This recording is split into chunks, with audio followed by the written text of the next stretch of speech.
The fence post wouldn't stay straight, no matter how hard David Reed packed the dirt around it.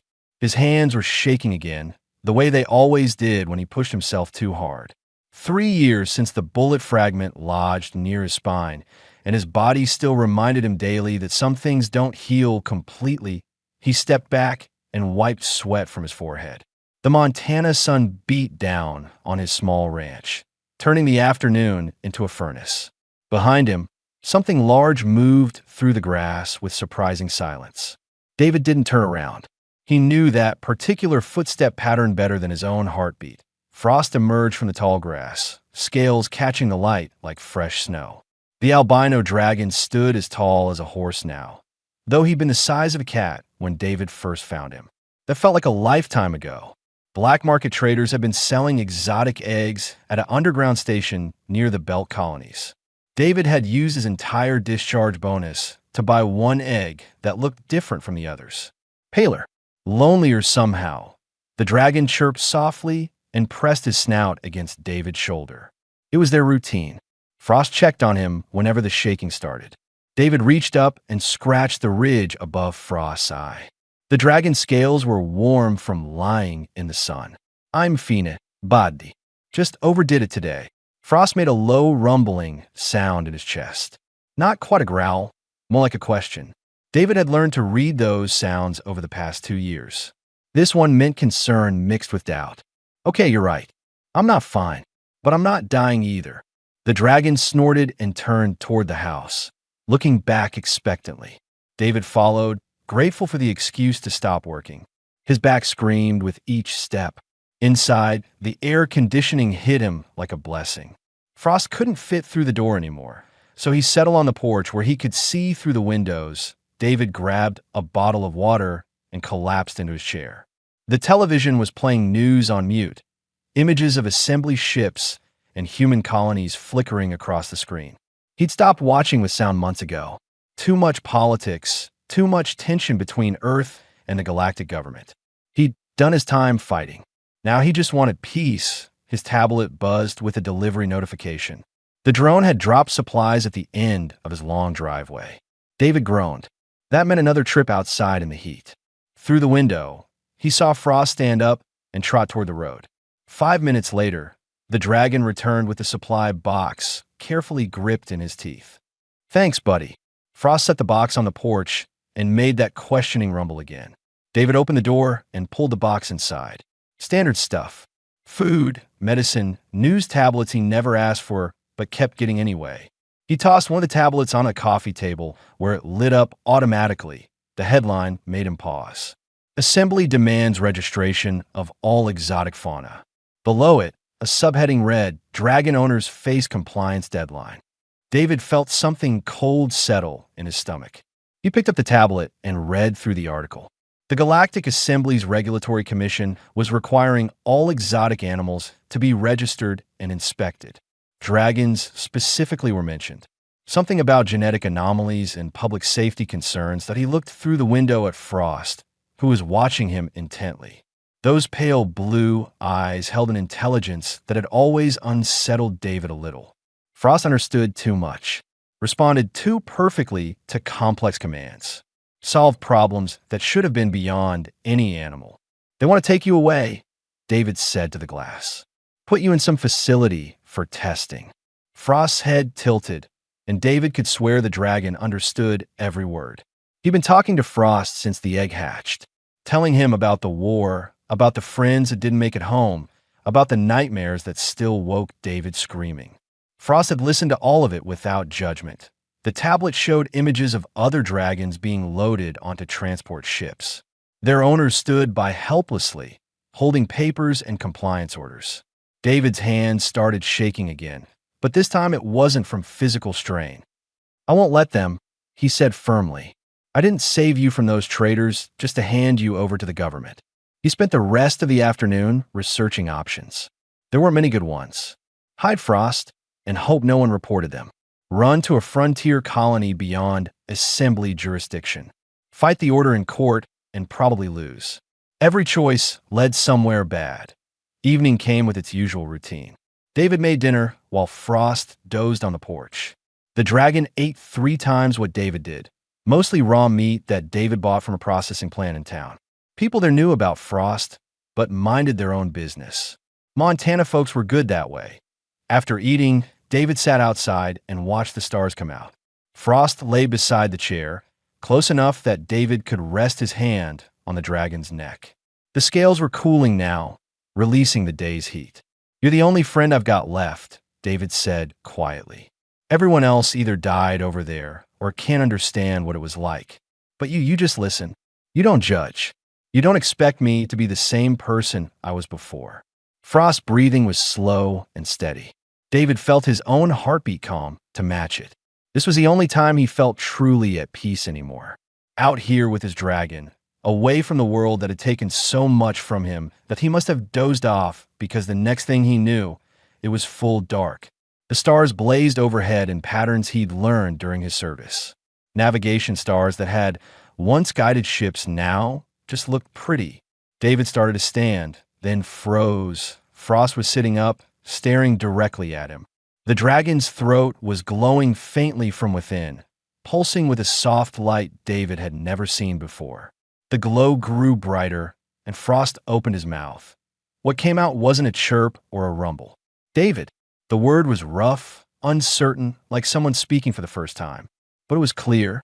It was human. It was his name. David's water bottle fell from his hand and rolled across the porch. He couldn't move, couldn't breathe, couldn't process what he'd just heard. Frost tilted his head, the glow fading from his throat. When he spoke again, the words came easier. "Safe. Home. Friend." The world David knew ended right there under the Montana stars. 3 days of silence followed that first word. Not because Frost couldn't speak, but because David kept running away. Every time the dragon opened his mouth, David found urgent repairs that needed doing on the far side of the property. Fences that suddenly required attention. Equipment that desperately needed maintenance. On the 4th morning, David sat at his kitchen table staring at cold eggs. Through the window, he could see Frost lying in his usual spot, watching the house with patient eyes. The dragon hadn't pushed, hadn't demanded attention, just waited the way he always did.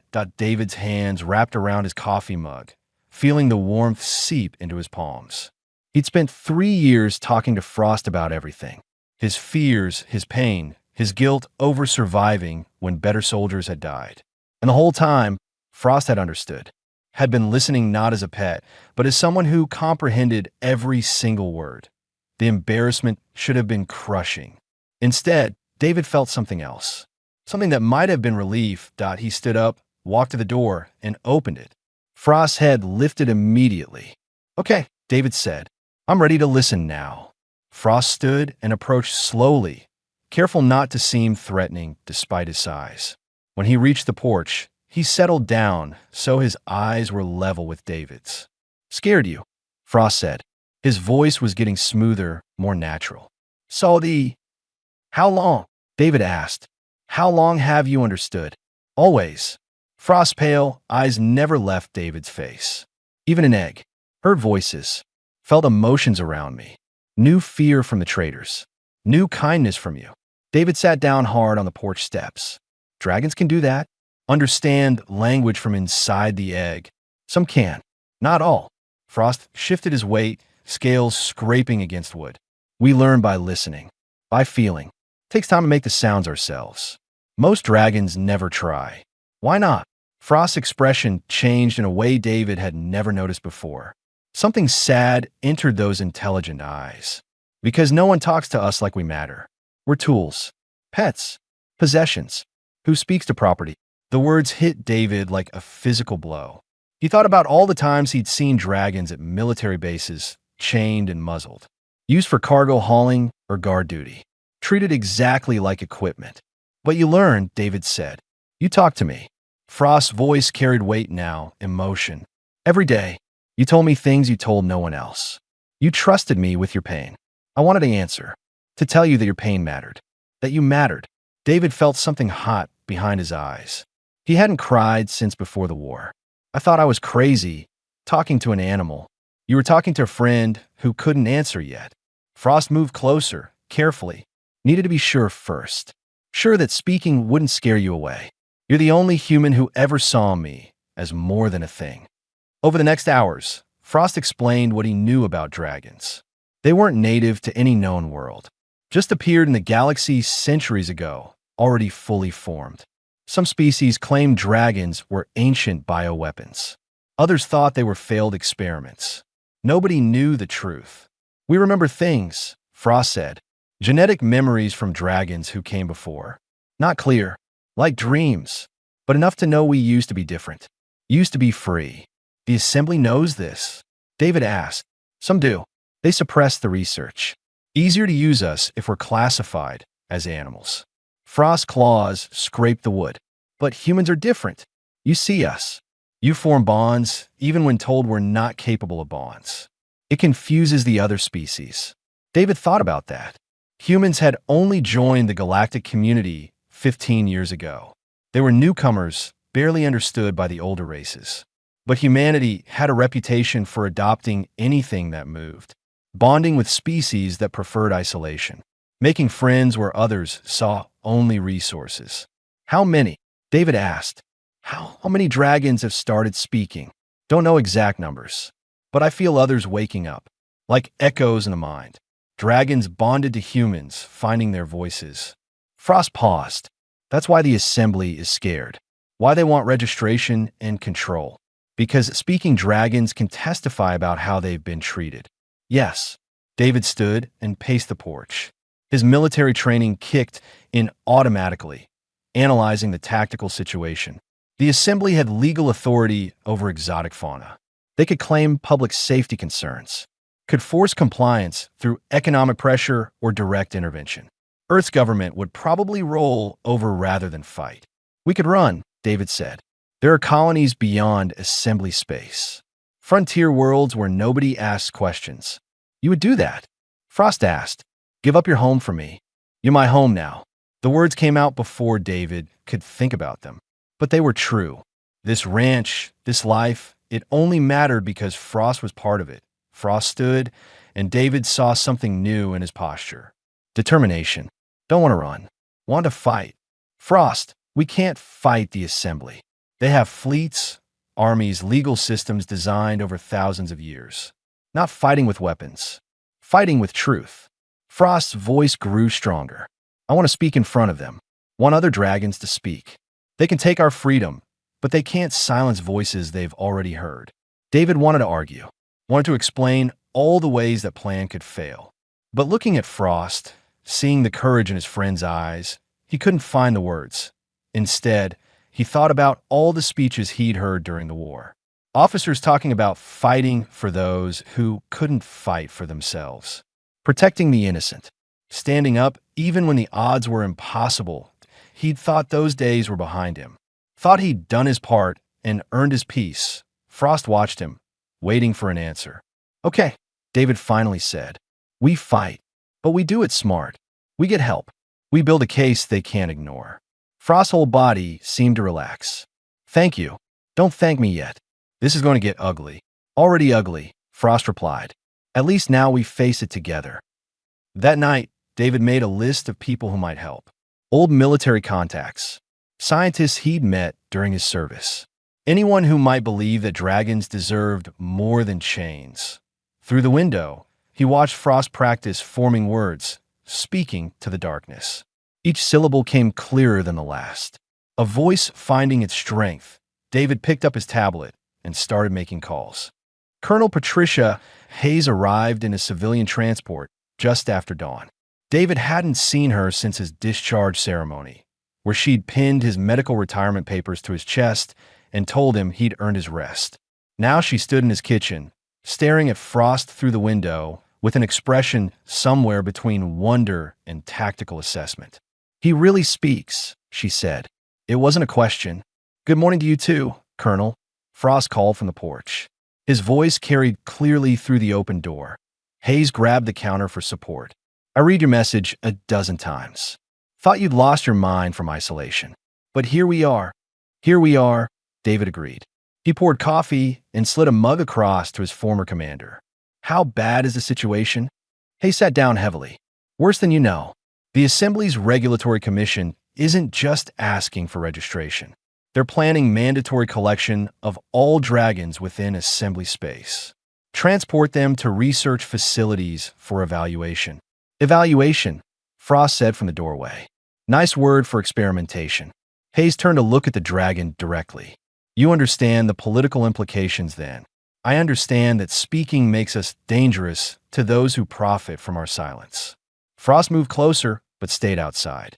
How many dragons have they taken already? 47 that we know of. Their owners had no legal recourse. The assembly classified it as a safety measure. Hayes pulled up files on her tablet. But I've been doing some digging. 3 months ago, a dragon bonded to a human colony leader started speaking. Started asking questions about dragon rights. Within a week, the assembly pushed through emergency regulations. David leaned against the sink. They're not scared of dragons. They're scared of witnesses. Exactly. Hayes swiped through more files. I contacted some people I trust in intelligence. Found sealed research from 20 years ago. Assembly scientists confirmed that dragons possess neural structures consistent with sapience. The report was buried, and the lead researcher disappeared. Frost's claws scraped the porch wood. They knew. All this time, they knew. Knowing and admitting are different things, Hayes said. If dragons are sapient, then centuries of dragon trade becomes slavery. Every dragon forced into service becomes a war crime. The legal and economic implications would shake the entire assembly. David felt rage building in his chest, the kind he hadn't felt since the war. So they're going to keep lying. Keep taking dragons before more of them learn to speak. Unless we stop them. Hayes met his eyes. That's why I came. Not as your former commander, but as someone who remembers why we fought in the first place. To protect those who can't protect themselves. I can protect myself now, Frost said quietly. Just need the chance to be heard. Hayes stood and walked to the door, looking up at the dragon. I have contacts in the assembly. Representatives from species that remember what it was like to be considered lesser. One of them, Council Representative Thera, might help. Her people fought for recognition 2 centuries ago. Might isn't good enough, David said. We need guarantees. There are no guarantees in politics. Only opportunities. Hayes turned back to them. But there's something else you should know. You're not alone. I've been contacted by other humans with speaking dragons. They're scared, hiding, but they're willing to come forward if someone leads the way. Frost's eyes brightened. How many? At least 60 that I've confirmed. Probably more who are too afraid to reach out. Hayes pulled up a map on her tablet showing dots scattered across human space. Most are veterans like David. People who treated their dragons as companions instead of possessions. Every one of them has a dragon who started speaking in the last 6 months. David studied the map. The pattern was clear. Dragons bonded to humans, especially humans who'd been through trauma and isolation, were waking up, finding their voices. It's the bond, the emotional connection. That's the trigger. Humans excel at forming emotional connections with other species, Hayes said. It's one of the things that baffles the assembly. We see people where they see resources. We make friends where they see tools. Not all humans, Frost corrected. The traders who stole my egg saw profit. The ones who wanted to use dragons as weapons saw tools. But some humans, like David, see souls. Hayes nodded. And that's our angle. We don't just present evidence of dragon sapience. We present evidence that humans recognized it first because we were looking for people, not property. David's tactical mind was already working through scenarios. We need more than evidence. We need a moment. Something public that forces the assembly to respond. The assembly is holding a subcommittee hearing in 3 days, Hayes said, discussing new protocols for exotic fauna management. It's usually boring procedural stuff, but it's broadcast to all member worlds. Public record. You want Frost to speak at the hearing. David felt cold dread settle in his stomach. I want 60 dragons to speak at the hearing. All at once. Testimony from multiple sources that can't be dismissed as an anomaly or human manipulation. Hayes looked between them. It's risky. Assembly security will try to shut it down. Some governments will call it an illegal demonstration. It's the right move, Frost said immediately. One dragon speaking is a curiosity. 60 dragons speaking is a revolution.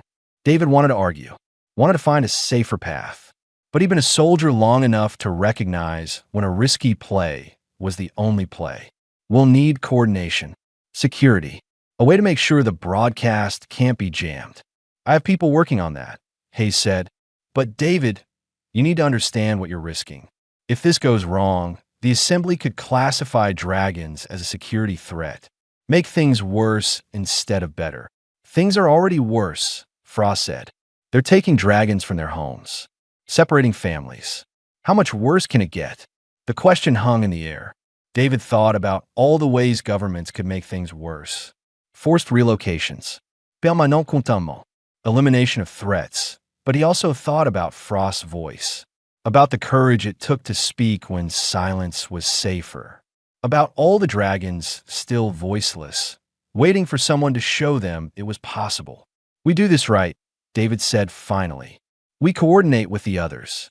We present a unified front, and we make sure every word spoken gets heard by the entire galaxy. Hay smiled, the first genuine smile David had seen from her in years. That's the sergeant I remember. When do we start? Now, Frost said. We have 3 days to change the galaxy. David looked at his dragon, his friend, and felt fear and pride war in his chest. Then let's get to work. Outside, a military transport descended toward the property. More allies arriving. More dragons with voices ready to speak.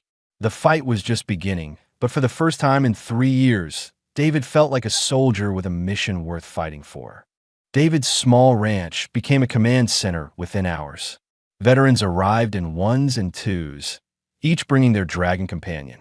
The property that had once been his private refuge now buzzed with activity. Tents sprouted in the fields. Communications equipment covered his kitchen table. The air filled with human voices and dragon speech mixing together in strange harmony. Dr. Amara Okonkwo arrived on the second day, stepping out of a research transport with cases of equipment and decades of field notes. She was a xenobiologist who'd spent her career studying dragon neurology, often fighting her own university to continue her work. I knew I was right, she said, watching dragons communicate with each other in the field. 20 years of research, and everyone said I was seeing patterns that weren't there, that I was anthropomorphizing animal behavior. She turned to David with tears in her eyes.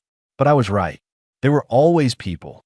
She set up her equipment in David's living room, which now functioned as a documentation center.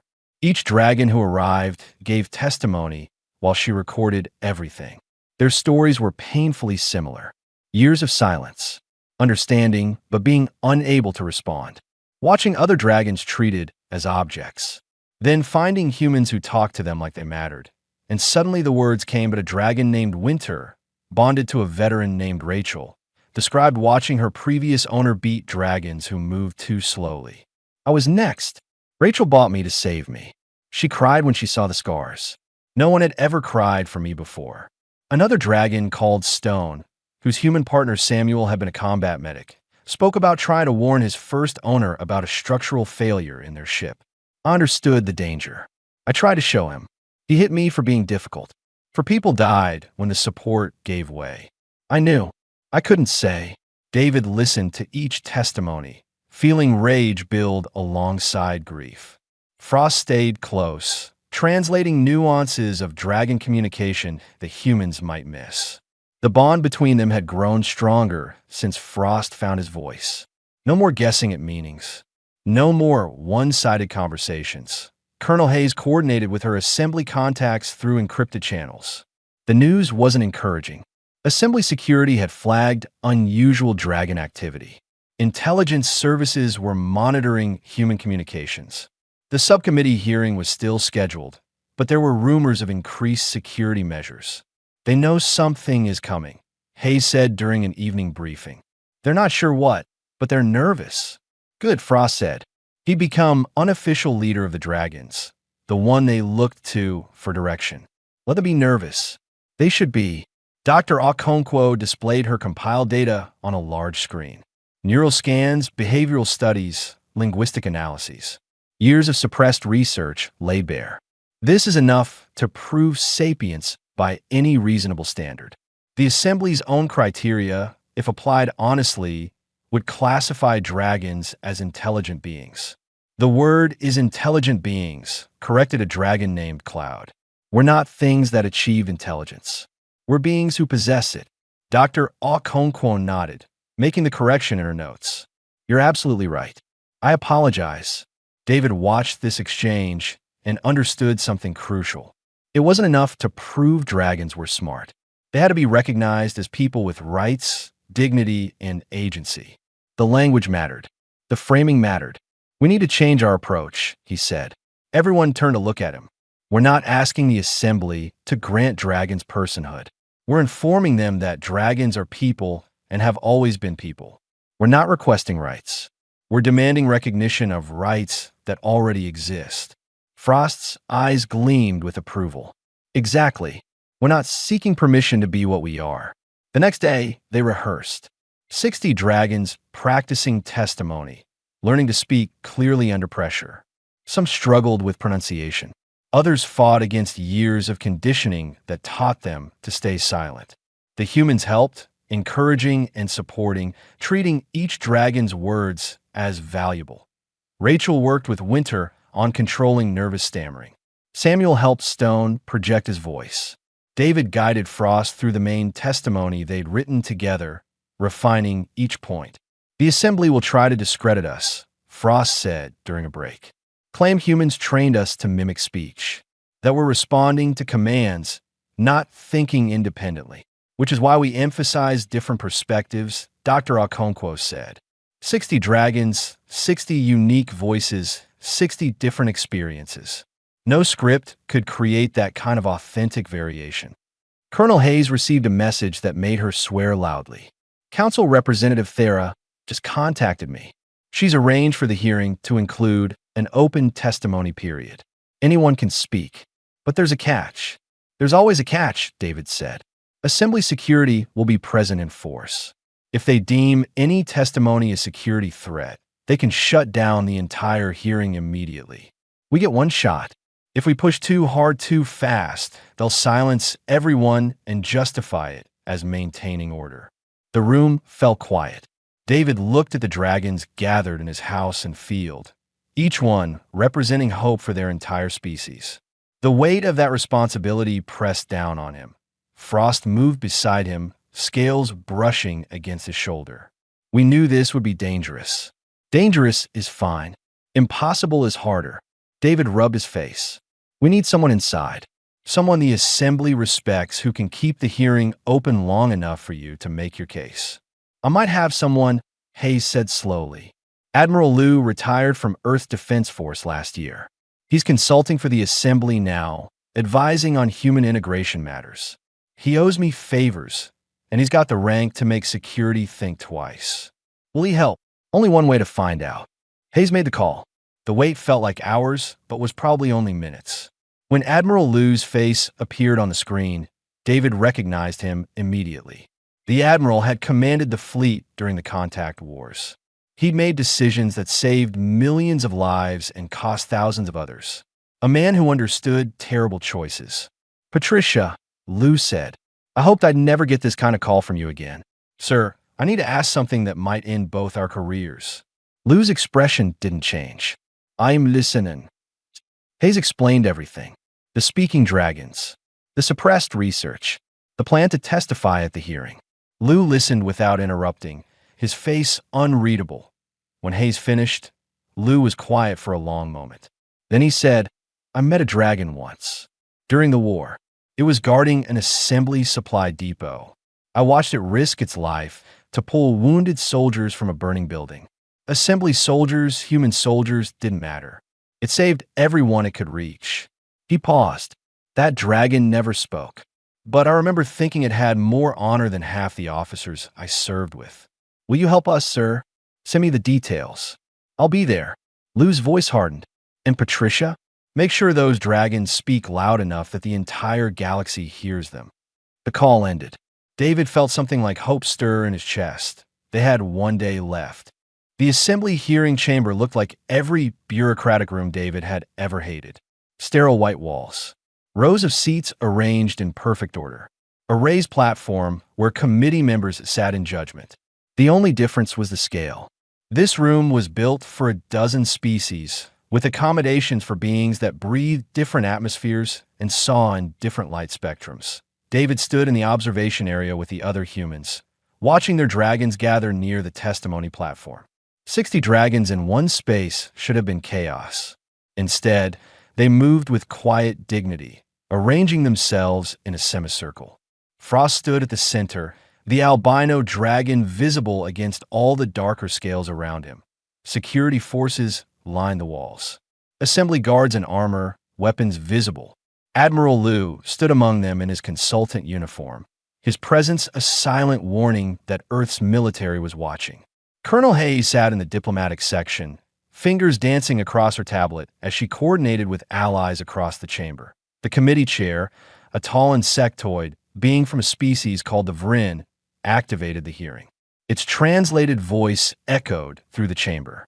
This session addresses protocols for exotic fauna management within assembly space. We will hear reports from the Regulatory Commission, followed by public comment period. The Commission's presentation was exactly what David expected. Charts showing dragon population growth. Risk assessments claiming genetic instability. Recommendations for centralized containment and study. Every word carefully chosen to make dragons sound like biological hazards requiring management, the doctor. Okonkwo sat beside David, her hands clenched into fists. They're lying with data, twisting the research to support predetermined conclusions. Can you prove it? Given time, yes. But they're not going to give us time. The presentation ended. The chair looked bored as it opened the floor for public comment. Any registered parties may approach for testimony. Please state your name and affiliation. Council Representative Thera stood immediately. I yield my time to new speakers who have relevant testimony regarding dragon intelligence. The chair's mandibles clicked with irritation. This hearing concerns management protocols, not intelligence debates. With respect, how can we discuss managing a species without understanding what that species is? Thera gestured toward the dragons. I believe these individuals have perspective the Commission lacks. Murmurs spread through the chamber. Several delegates leaned forward, interested. Others looked confused. The security forces shifted, hands moving closer to weapons. Admiral Liu's voice carried across the room. I second the request. Let's hear what they have to say. The chair looked like it wanted to refuse, but too many important figures were watching. Very well. State your designation and owner information for record. Frost stepped forward, scales catching the chamber's lights. When he spoke, his voice carried clearly through the translation systems. My name is Frost. I have no owner. I have a friend. His name is David Reed. The chamber went silent. Half the delegates looked shocked. The other half looked skeptical. The chair recovered quickly. This is obviously a trained response. Possibly implanted translation tech. Then I'll answer any question you have, Frost said calmly. Ask me anything. Test whether I'm repeating commands or thinking independently. A delegate from the back shouted, What's the capital of the Vrin homeworld? I don't know. Frost replied immediately. I've never studied Vrin geography, but I know the capital of Earth is still debated, depending on who you ask. I know the assembly headquarters orbits a neutron star. I know those things because I learned them through conversation and observation, the same way any person learns. Another delegate, this one more hostile. If you're intelligent, explain quantum field theory. Can you?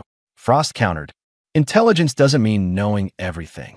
It means having the capacity to learn, to reason, to choose. I may not know physics, but I know grief. I know friendship. I know what it feels like to be treated as property and what it feels like to be treated as a person. Those are forms of knowledge that matter. Stone stepped forward next. I watched 4 people die because I couldn't warn them of danger I clearly understood. I knew. I couldn't speak. That's not animal instinct. That's comprehension without communication. Winter moved beside him. I was beaten for years. I understood every insult, every command, every moment of pain. I stayed silent because silence was survival. That's not training. That's choice under duress. One by one, the dragon spoke. each testimony unique, each voice carrying its own pain and hope. They described years of understanding without being understood, of watching the galaxy debate their nature while knowing exactly what they were. Cloud spoke about genetic memories, dreams of a time before capture. Rain described learning human languages by listening to children's stories. Ember talked about the moment she realized her human actually cared whether she was happy. The delegates listened, and David watched their faces change. Skepticism became uncertainty. Uncertainty became recognition. Even those who wanted to deny what they were hearing couldn't escape the obvious truth. These weren't trained animals. These are people speaking their truth. Doctor Okonkwo stood and approached with her data. I've spent 20 years studying dragon neurology. Every metric we use to measure sapience applies to dragons. But the Commission suppressed this research. She displayed brain scans, linguistic analyses, problem-solving tests. They knew. The Assembly has known for decades that dragons are sapient beings. The chamber erupted. Delegates shouting questions. Security moving forward. The chair trying to restore order. Then Frost did something unexpected. He sang. The sound was like nothing David had heard before. A melody that seemed to bypass language entirely and speak directly to emotion. Other dragons joined in, their voices weaving together in harmony that transcended species barriers. It wasn't just beautiful. It was unmistakably art, unmistakably creative expression, unmistakably the work of thinking, feeling beings. The chamber fell silent again, but this time the silence was reverent. When the song ended, even the hostile delegates looked shaken. The supreme arbiter, who'd been observing silently from a raised chamber, finally spoke. Its voice carried absolute authority. This testimony requires formal consideration. The hearing is suspended pending full review of evidence and claims presented. Suspended means delayed, Hayes said quietly to David. They'll try to bury this. But Frost looked satisfied. They heard us. The galaxy heard us. That's what matters. Security began clearing the chamber. David moved to Frost's side, and the dragon pressed against him briefly. Now comes the hard part, Frost said, waiting for them to decide what we already know. We'll wait together, David replied. Admiral Liu approached them, his expression grave. The Arbiter wants Frost held for formal evaluation. Standard procedure for disputed sapience claims. 30 days minimum. David's hands clenched. No, we're not separating. It's not optional, Liu said gently. But I'll make sure the facility is secure and fair. And David, he met David's eyes. That song changed minds. Keep faith. Frost touched David's hand with his snout. It's okay. I can do this. We came to be heard. Now we wait to be recognized. David wanted to argue, wanted to fight, but he saw the determination in Frost's eyes and knew this was his friend's choice to make. 30 days, David said. Then you come home. 30 days, Frost agreed. Then we see if the galaxy can recognize what humans saw first. 28 days felt like 28 years. David threw himself into work with the Dragon's Voice Network, the organization that formed after the hearing.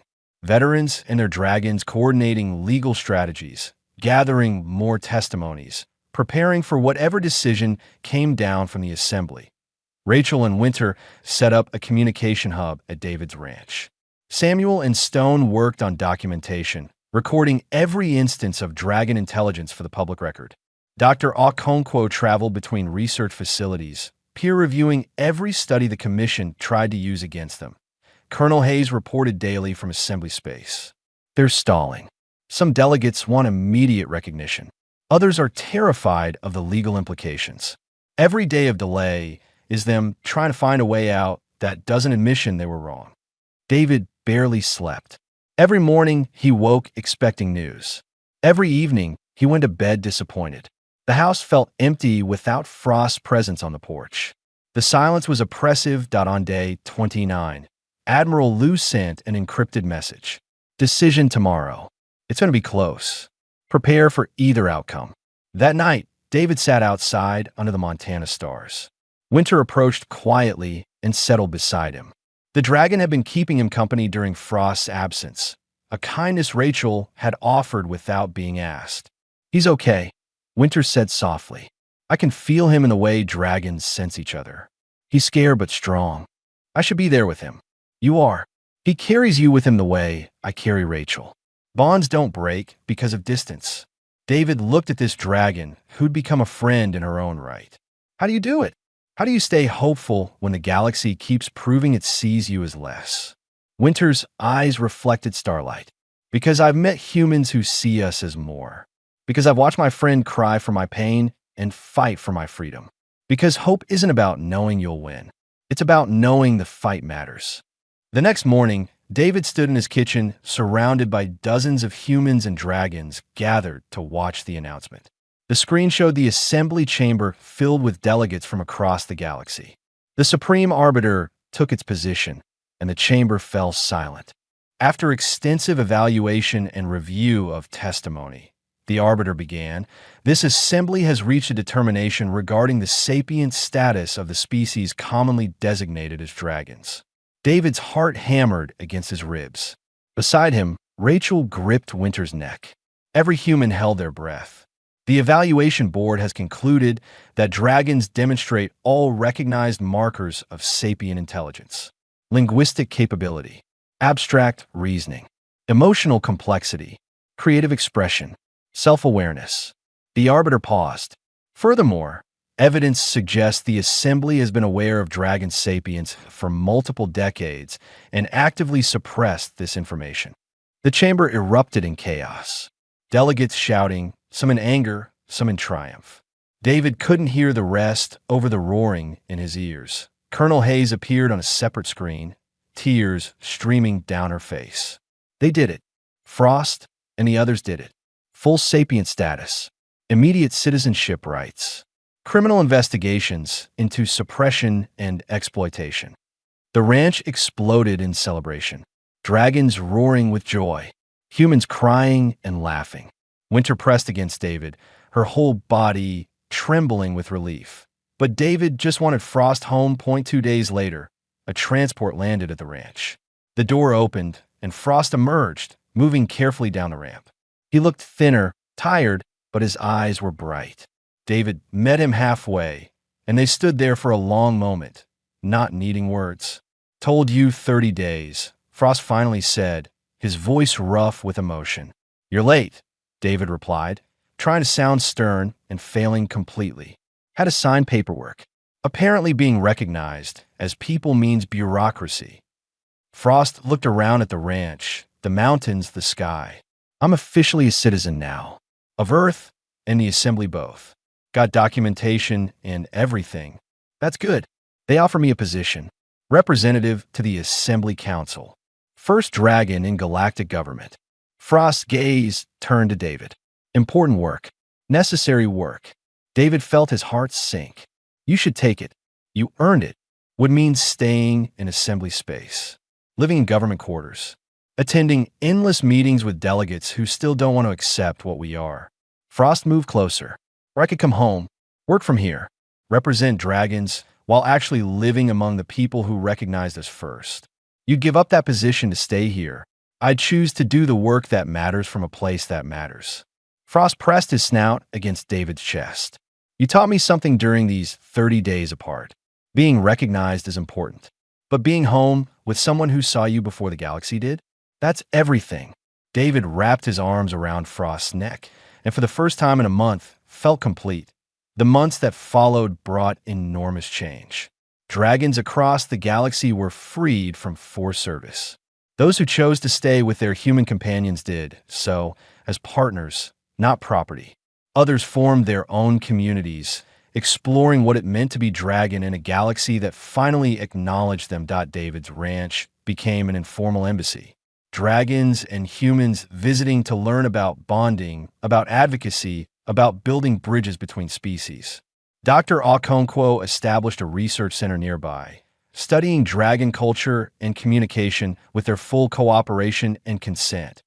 Rachel and Winter started a sanctuary for dragons recovering from abuse. Samuel and Stone wrote a comprehensive history of dragon experience under Assembly rule. documentation that would ensure the truth couldn't be buried again.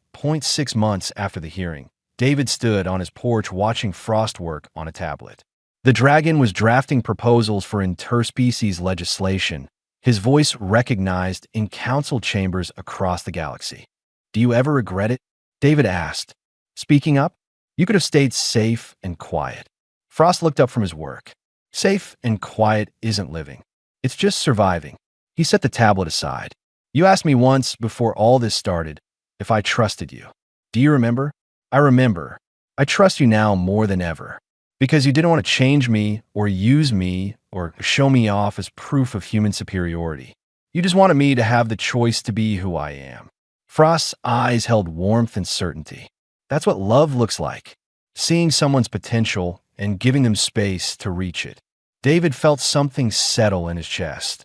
A peace he hadn't known since before the war. So what now? Where do we go from here? Frost looked out at the mountains, the setting sun painting the snow, peaks gold and orange. "Right here. We stay right here. We keep doing the work. We keep building bridges. We keep showing the galaxy that recognition matters, but so does home. And we do it together, always together." That evening, as stars emerged in the darkening sky, David realized he'd spent years believing his story ended with his injury and discharge. That his purpose died on some distant battlefield. But purpose isn't something you lose. It's something you find again in unexpected places. That he found his in a dragon egg from a black market trader, in a voice emerging from silence, in a friend who taught him that healing comes through connection, and that the greatest battles are fought not with weapons, but with courage to speak truth when silence is easier. The galaxy had changed. Dragons had voices now, rights, recognition. But here on this ranch in Montana, under familiar stars, the change felt simpler, more personal. That IT felt like coming home.